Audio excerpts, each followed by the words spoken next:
Le catch peut sembler n'être qu'un ensemble de coups de poing sauvages, de body slam et d'histoires farfelues.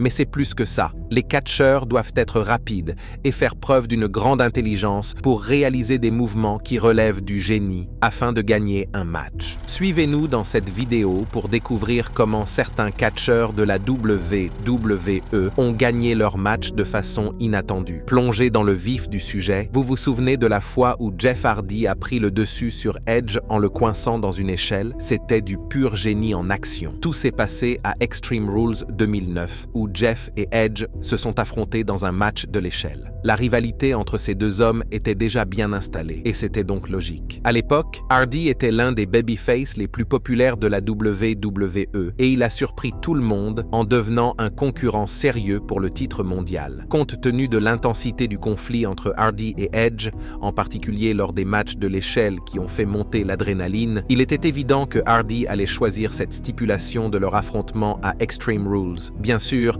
il a opté pour le classique, un match de l'échelle. Et quel match! Non seulement il s'agissait du tout premier match de l'échelle en 1 contre 1 entre Edge et Jeff Hardy, mais c'était aussi leur dernier combat en pay-per-view. Et pour ajouter à l'excitation, le championnat du monde des poids lourds d'Edge était en jeu. Avec Cena et Big Show à leur trousse, le temps était compté. Hardy et Edge n'ont donc pas perdu de temps et se sont lancés dans l'action avec les échelles dès le début. Ils ont vraiment fait preuve de créativité. Le combat a commencé à l'extérieur du ring. Les deux hommes se sont battus pour monter le premier à l'échelle. Ils n'ont pas perdu de temps pour tenter de décrocher le titre, mais chaque tentative s'est heurtée à un retour de l'adversaire. C'est alors qu'Edge a coincé Hardy sous une échelle et l'a enfermé dans un sharpshooter, l'obligeant à taper pour abandonner. Mais cela ne compte pas dans un match à stipulation comme celui-ci. Alors qu'Edge pensait avoir le dessus et commençait à grimper à l'échelle, Hardy a réussi à bloquer les jambes d'Edge dans les barreaux de l'échelle, le laissant coincé et impuissant. Edge étant coincé dans l'échelle, Hardy saisit l'occasion et grimpe à l'échelle, laissant Edge regarder avec consternation Hardy s'emparer du titre de champion du monde des poids lourds. Cependant, la fête d'Hardy n'a pas duré longtemps. Juste après sa grande victoire, CM Punk a encaissé sa mallette Money in the Bank, a frappé Hardy avec un GTS et s'est emparé du titre pour lui-même. Passons maintenant à quelque chose d'un peu plus récent, le cours de menottage de Sami Zayn à Clash of Champions 2020.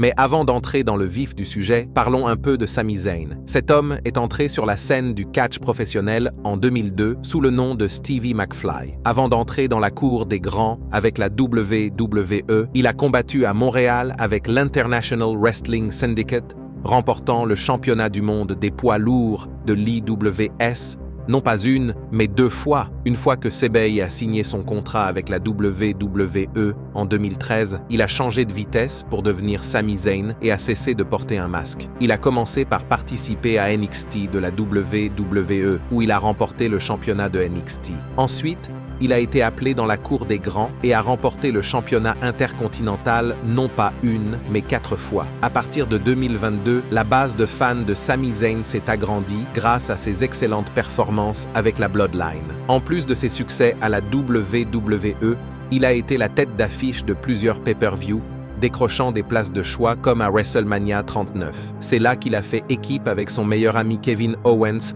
pour s'emparer de l'Undisputed WWE Tag Team Championships, fusionnant les ceintures de Raw et de SmackDown en une seule et même victoire épique. Revenons maintenant à Clash of Champions 2020. Ce PPV n'a pas perdu de temps et a commencé par un ladder match qui a tenu en haleine tous les fans rivés à leurs écrans. Sami Zayn, AJ Styles et Jeff Hardy se sont surpassés, offrant un classique instantané et l'un des meilleurs matchs de l'année 2020. Sami Zayn a volé la vedette, montrant son génie en se préparant avec non pas 1, mais 2 jeux de menottes pour son match à l'échelle contre Jeff Hardy et AJ Styles. Il a commencé par menotter l'oreille de Hardy à une échelle. Poursuivant son plan, Sami s'est ensuite menotté à Styles, mettant un terme à l'escalade de ce dernier.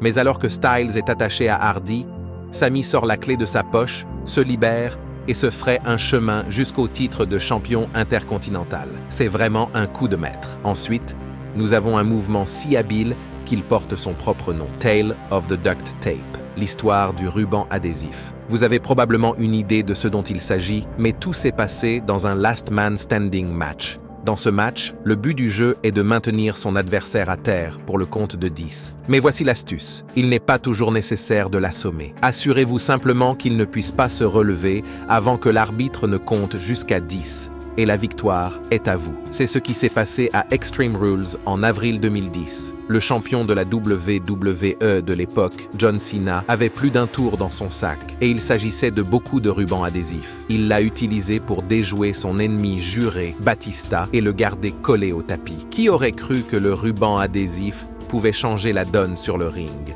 Dans les semaines précédant WrestleMania 26, Batista, alors champion de la WWE, n'a cessé de se moquer de Cena, lui rappelant qu'en dépit de ses victoires, il n'avait jamais réussi à vaincre The Animal. Mais lors de l'événement principal d'Extreme Rules, Cena a eu le dernier mot. La scène était prête pour un Last Man Standing match, où l'un ou l'autre allait sans aucun doute finir cette rivalité une fois pour toutes. Cena et Batista se sont affrontés dans l'un des combats les plus brutaux jamais vus par l'univers de la WWE. Avec des chaises qui volent et des tables qui se brisent, ils se sont jetés l'un sur l'autre, mais aucun d'entre eux n'est resté à terre pour le compte de 10. Ce fut un affrontement aux proportions épiques qui a tenu les fans en haleine jusqu'à la fin. Le combat semblait pouvoir durer des heures jusqu'à ce que Cena trouve enfin l'outil ultime pour tenir l'animal à distance. Nul autre qu'un rouleau géant de ruban adhésif, peut-être l'article le plus ordinaire que l'on puisse trouver. Cena a fait preuve d'ingéniosité et a enroulé le ruban adhésif autour des jambes de Batista comme s'il s'agissait d'un emballage cadeau, laissant l'animal en plan. Pendant que l'arbitre décomptait, Cena n'a pas pu s'empêcher de lancer quelques railleries du type « You can't see me » avant de s'en aller avec le championnat de la WWE, laissant Batista coincé dans une situation délicate. John Cena a remporté son 7e titre de champion de la WWE. Non seulement Cena a remporté une belle victoire, mais il a également remis Batista à sa place une fois pour toutes. Alors que certains pourraient croire qu'il s'agit d'un coup de l'RPG, le geste de Cena est en fait un coup de génie en ce qui concerne la fin des matchs. Il est intéressant de noter que Batista n'a pas pu avaler sa défaite sur la scène la plus grandiose qui soit. Il n'a cessé d'insister sur le fait qu'il s'agissait d'un coup de chance, si bien qu'il a invoqué sa clause de revanche. Une dernière chance de rédemption lui a été offerte le mois suivant à WWE Over the Limit dans un match I Quit contre Cena. Hélas, l'histoire se répète et Batista échoue une fois de plus, incapable de faire dire à Cena « J'abandonne ». Dur coup pour The Animal, mais le règne de Cena ne peut être ébranlé. Après avoir subi 3 défaites consécutives face à Cena, l'animal, lassé, a décidé de jeter l'éponge et de quitter la WWE le lendemain soir à Raw. Mais soyons réalistes, on ne peut pas lui reprocher de se sentir coincé dans une ornière, surtout après avoir été littéralement mis à terre par un rouleau de ruban adhésif. Cette situation délicate pourrait bien avoir été la goutte d'eau qui a fait déborder le vase de la patience de Batista. Quoi qu'il en soit, toujours en parlant de ruban adhésif.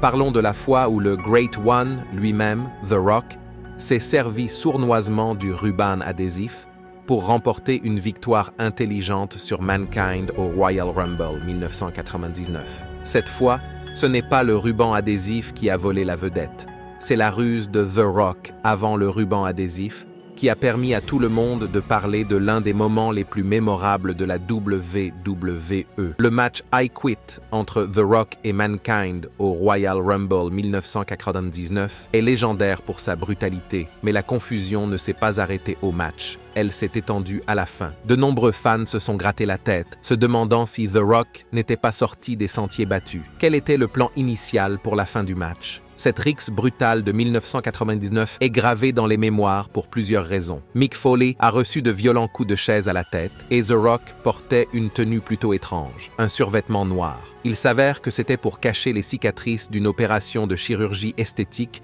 qu'il avait subie à l'époque. Il est un peu dommage qu'au milieu de tout ce chaos, la fin de cet affrontement I Quit du Royal Rumble soit négligée, car à vrai dire, c'est l'une des fins les plus créatives de toute l'attitude era. Rocky avait l'intuition que son rival de longue date endurerait une punition tout à fait dérangeante avant de céder et de prononcer ces mots cruciaux qui donneraient à Rocky la victoire au championnat dont il rêvait. Mais le Rock était bien décidé à remporter le championnat de la WWE et à consolider son règne en tant que champion de l'entreprise. Ces deux hommes ont utilisé toutes les armes à portée de main, les transformant en outils de douleur, alors qu'ils s'affrontaient dans une bataille sans merci pour la suprématie. Chaises en acier, menottes et j'en passe. Finalement, Rock décide de jouer intelligemment. Avant le match, il avait sournoisement enregistré Mankind en train de dire « I quit » lors d'une promotion de Sunday Night Heat. Puis, lorsque Mankind a été laissé battu après leur affrontement brutal, The Rock a sorti l'enregistrement et l'a fait jouer, scellant ainsi sa victoire au championnat. Le geste du Rock était si sournois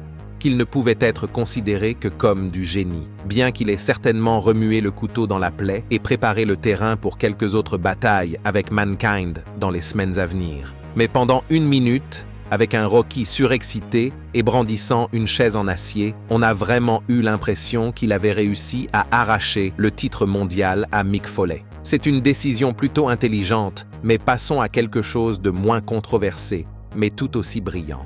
Il s'agit du moment où Shawn Mendes a remporté un match sur un détail technique.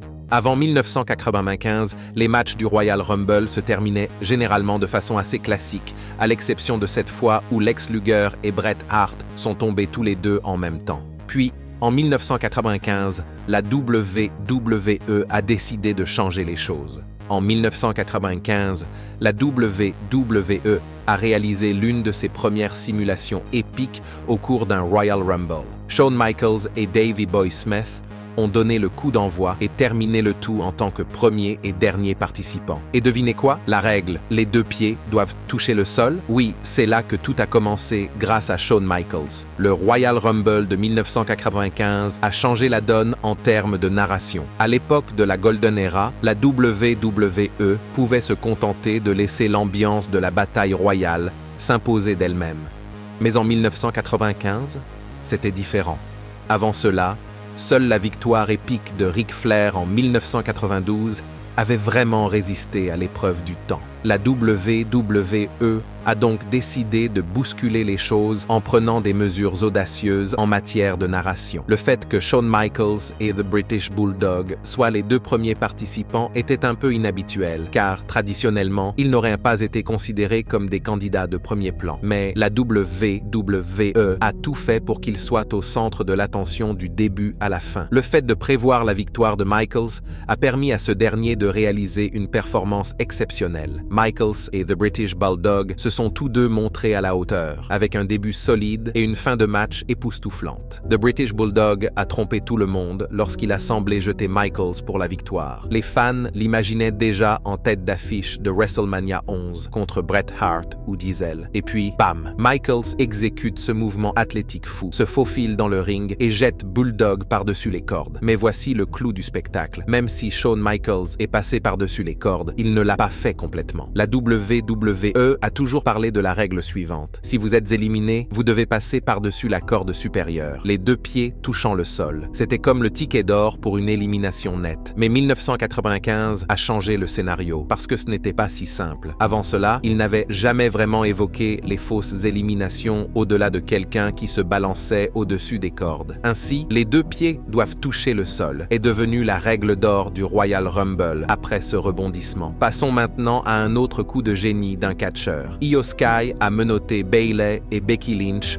pour remporter Money in the Bank 2023. Tout le monde sait que les surprises sont le pain et le beurre de la WWE. Ces rebondissements inattendus sont ce qui rend les choses amusantes. Et le match, à l'échelle du Money in the Bank féminin 2023, il a livré l'un de ces moments inoubliables. La victoire d'Io Sky dans le match Money in the Bank est un rebondissement surprenant et parfaitement logique. Avant les l'événement, la WWE avait construit l'histoire autour de Becky Lynch, une favorite des fans, qui pourrait remporter son premier contrat Money in the Bank. L'intrigue a été soigneusement créée, avec des semaines de teasing sur le parcours de Becky et sa quête incessante du contrat. De plus, compte tenu des antécédents de Becky Lynch et de sa grande popularité, de nombreux fans et experts misaient sur elle pour remporter le contrat. Après tout, elle est indéniablement l'une des figures les plus importantes et les plus appréciées de l'histoire du catch féminin. Et même sans le contrat Money in the Bank, la position de Becky dans la division féminine reste solide comme le roc. Le match Money in the Bank féminin a connu ce moment où Io Sky a été surprise par sa partenaire de Damage Control, Bayley. Alors qu'il semblait que la trahison de Bayley allait sonner le glas d'Io, cette dernière a réussi un coup que personne n'avait vu venir. Alors que Becky Lynch et Bayley s'affrontaient sur l'échelle, cherchant à s'emparer de la mallette, Io a saisi sa chance. Elle a sorti des menottes, a bloqué les bras de Becky et de Bayley ensemble, les mettant hors de l'équation en un seul geste de génie. Elle a ensuite transformé Bayley en échelle de fortune, grimpant sur son dos pour atteindre de nouveaux sommets. Elle a grimpé de plus en plus haut pour finalement s'emparer de la mallette. Voilà une façon de gagner un match. Même si le fait de scotcher la cheville de son rival semble être une autre bonne stratégie pour gagner, il suffit de regarder Edge, qui a réussi à scotcher les chevilles de Christian lors de Rebellion 2001. Ces deux-là étaient vraiment très proches. Christian a commencé son parcours de catcheur sur la scène indie canadienne où il a combattu aux côtés de son complice Edge. Puis, en 1998, il a signé un contrat avec la WWF et, l'année suivante, il a fait irruption sur la scène en remportant son premier championnat. Bien qu'Edge ait suivi un chemin légèrement différent, son parcours vers la célébrité du catch a été tout aussi épique. En 1987,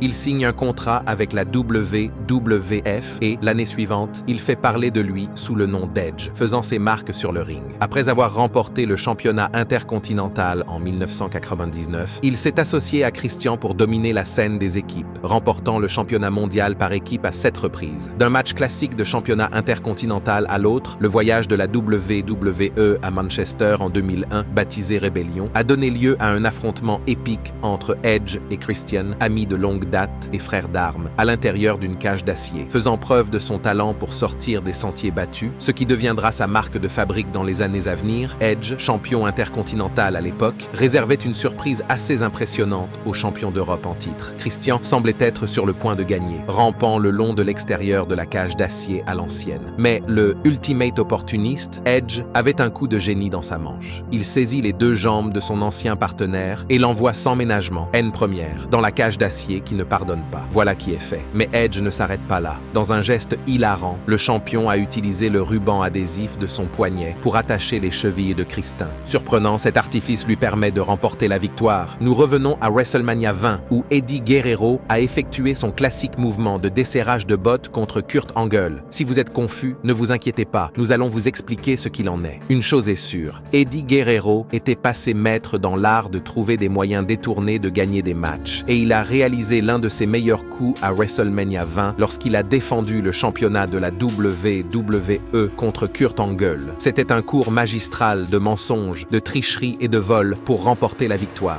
Après une tentative ratée de remporter la victoire avec un frog splash, Guerrero s'est retrouvé vulnérable face à une autre clé de cheville paralysante de Kurt Angle. Bien qu'il ait réussi à s'échapper pendant un certain temps, le champion semblait plus mal en point. Alors qu'Angle se concentre sur la cheville de Guerrero, le Latino Heat adopte une approche intelligente. Il desserre les lacets de sa botte. Au moment où Angle a verrouillé la cheville pour la dernière fois, Guerrero a glissé son pied hors de la botte, surprenant Angle et le prenant au dépourvu. Au lieu d'essayer de réduire la douleur, l'acte apparemment désespéré de Guerrero de détacher sa botte était en fait un piège astucieux. Sentant une opportunité, Angle, déterminé, était trop concentré sur sa victoire pour voir le plan astucieux de Guerrero. Alors qu'il se tenait soudainement debout avec une botte détachée à la main, il était bien trop tard. Guerrero a brillamment trompé Angle en l'empêchant de remporter le titre de WrestleMania grâce à une seule et unique manœuvre, un petit paquet aidé par la corde. Nous parlons à présent de Shayna Baszler, qui a été assommée et jetée au sol à NXT en 2019. Juste avant que NXT ne donne le coup d'envoi de la Wednesday Night War, ce match a offert l'une des fins les plus créatives à un combat sur une structure d'acier que la WWE ait jamais vue. Après une précédente tentative infructueuse de détrôner la dominante Shayna Baszler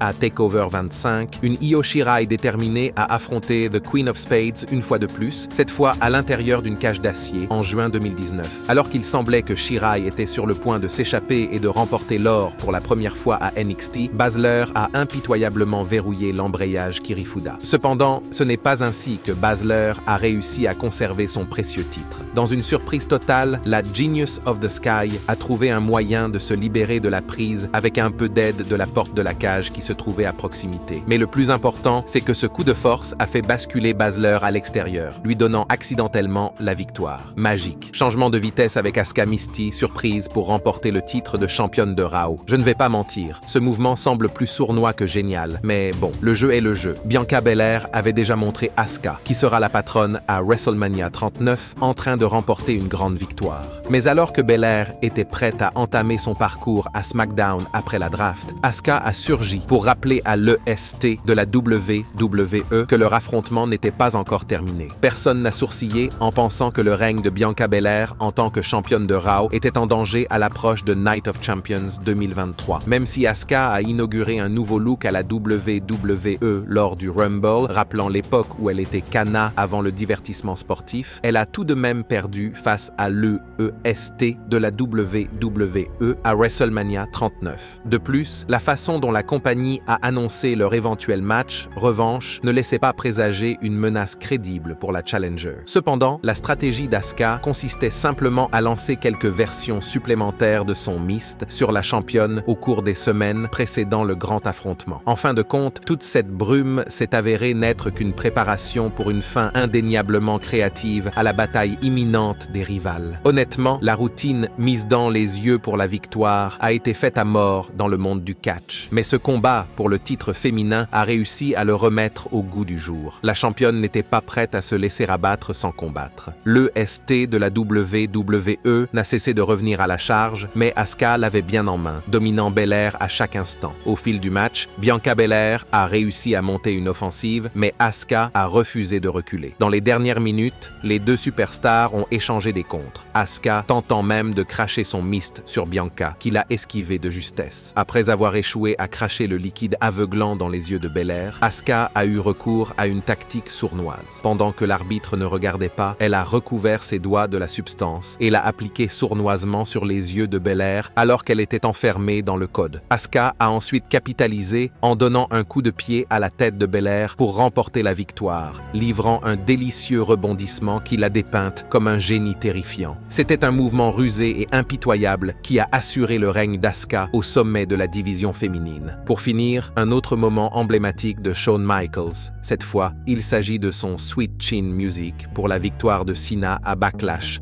2007. Cet événement prône les plus étranges et les plus brillantes jamais vues dans un combat pour le titre à plusieurs sur la scène de la WWE. Le match opposait John Cena, apparemment inarrêtable, aux coéquipiers de Rated RKO, Edge et Randy Orton, ainsi qu'à son ancien partenaire d'équipe et partenaire de danse du main event de Mania, Shawn Michaels, pour défendre son titre. Comme on pouvait s'y attendre, le match a été très bon. Mais c'est la dernière minute d'action intense qui a vraiment confirmé que ce match était peut-être le plus grand match à 4 de tous les temps. Les finitions ont fusé de toutes parts. Edge assommant Orton d'un spear. Cena infligeant à son rival de longue date son fameux Attitude Adjustment. Et HBK portant le coup de grâce en assommant le trafic à l'état pur. Selon vous, quel est le mouvement le plus intelligent? Faites-nous part de vos impressions dans la section des commentaires. Et avant de partir, n'oubliez pas d'aimer cette vidéo et de vous abonner à Ring Rivals pour ne pas manquer les prochaines.